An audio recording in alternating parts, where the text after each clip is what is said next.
Hey everyone, welcome to another installment of Harry Potter Theory. In today's video, we're going to be discussing the life of Aberforth Dumbledore, younger brother of the great and powerful wizard Albus Dumbledore. While his life may not have been as widely celebrated as his older brother's, Aberforth experienced his own share of adventures and tragedy throughout his life. Born sometime between 1883 and 1884 to Percival and Kendra Dumbledore, Aberforth was a half-blood wizard and the Dumbledores' second-born son. His older brother was, as mentioned, the world-famous Albus Dumbledore. When the brothers were still quite young, they were joined by their little sister, Ariana, whom Aberforth was extremely fond of.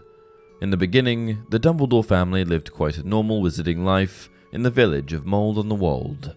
Their mother would read them bedtime stories from the classic book for young witches and wizards, The Tales of Beedle the Bard, and Aberforth and Ariana would feed the goats together. With a somewhat peculiar interest in goats, Aberforth's favourite tale was, as you might expect, Grumble the Grubby Goat. In fact, if you'd like to learn more on the subject of Aberforth and his obsession with goats, I highly recommend you check out my other video, What Did Aberforth Dumbledore Do with Goats? Anyway, despite not being terribly interested in academics, Aberforth attended Hogwarts School of Witchcraft and Wizardry between 1895 and 1902. Unfortunately, it was while he was away at school that his beloved younger sister was attacked by three Muggle boys who came across her practicing magic. Ariana, who was only 6 years old at the time, was never the same again. Unfortunately, the tragedy didn't stop there. After the attack, Percival Dumbledore went after the boys, cursing them for the trauma they had caused his daughter.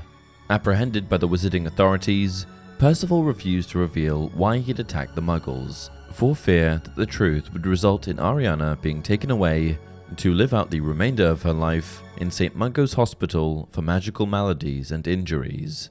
This was a legitimate fear, as Ariana's magic had become quite uncontrollable in her attempt to suppress it after the attacks. It's very likely that she would have been viewed as a threat to the wizarding world's statute of secrecy. Sadly, Percival was sentenced to life in Azkaban, never to return to his family, as he later died in prison. After Percival's conviction, Kendra moved the family to Godric's Hollow, concealing Ariana's condition from the rest of the village. In fact, Aberforth and Albus were instructed by their mother to tell anyone who asked after Ariana that she was quite ill and needed to stay home. As this kept her out of sight and away from Hogwarts, many witches and wizards incorrectly assumed that Ariana was a squib. However, if anything, it's much more likely that she was an obscurial, that is, a young witch who had suppressed her powers due to shame from a traumatic event, which then became a dark parasitical form of uncontrollable magic. Despite all this, Aberforth and Ariana remained incredibly close. He helped their mother care for her when he was home from school, and the two siblings would continue to feed the goats together. I could get her to eat when she wouldn't do it for my mother. I could calm her down when she was in one of her rages, and when she was quiet, she used to help me feed the goats. Aberforth was so involved in Ariana's care that he was completely devastated by the fact that he wasn't there the day she lost control and accidentally killed their mother during one of her fits. He believed that if only he'd been there, he may have been able to prevent this tragedy from happening. After the death of their mother, Aberforth did not want to return to Hogwarts, as he wanted to be the one to care for Ariana. However, being that he had not graduated school and Albus had, his older brother refused to let him sacrifice his education and forced him to return to Hogwarts, even though he, himself, was immensely resentful of the duty that was thrust upon him. Then he met Grindelwald and was seduced into the pursuit of the Deathly Hallows and a vision of conquering Muggles.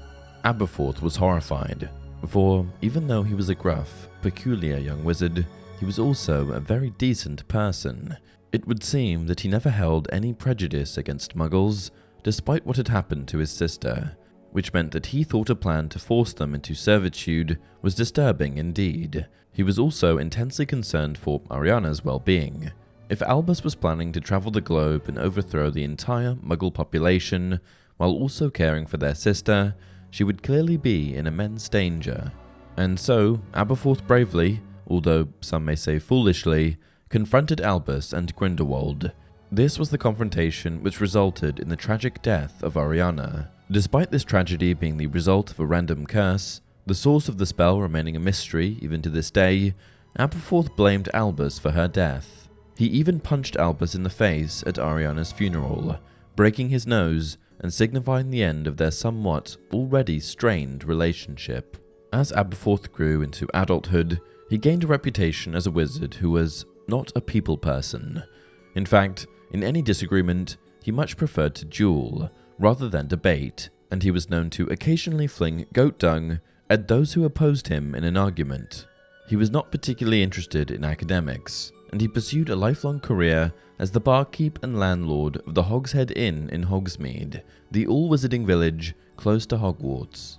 In The Goblet of Fire, Albus even suggested that Aberforth may have been illiterate, although I think this was simply Albus's particular brand of humour, since we know that Aberforth attended Hogwarts and, therefore, had an education. In any case, Aberforth was a powerful and talented wizard, although I suppose he was somewhat lacking in comparison to his older brother. During the First Wizarding War, Aberforth joined the original Order of the Phoenix.